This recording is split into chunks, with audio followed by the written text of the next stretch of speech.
大家好，我係 UA 亞洲聯合財務行政總裁同埋執行董事呂俊傑。由1993年成立至今，經過30年嘅發展 ，UA 已經成為全港其中一間最具規模私人信貸嘅機構。UA 嘅業務得以擴展關鍵係於能夠提供優質嘅服務啦，全面同埋緊貼時代嘅貸款嗰個服務嘅範疇。而數碼化嘅轉型就係 UA 今年其中一個最主要發展嗰個方向。大家好，我係 Jim Man， 係亞洲聯合財務 UA Finance 嘅 CIO。作為全港最具規模嘅私人貸款機構，公司一直秉承以客為尊嘅宗旨。為配合業務持續發展，我負責帶領我嘅 IT 團隊協助公司實現數碼轉型，務求提高業務效率同客戶體驗。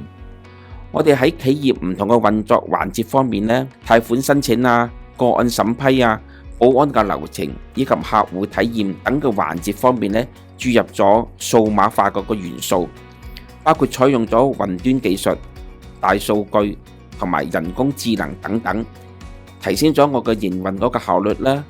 同時讓我哋嘅客戶可以隨時隨地輕鬆去理財。至於展望未來方面我哋持續秉承以客為尊服務個理念，做好各項內部管理嘅工作，同時以數碼化、年輕化以及全渠道化作為努力發展嘅方向，強化公司長遠嗰個競爭力，以保 UA 永續長青。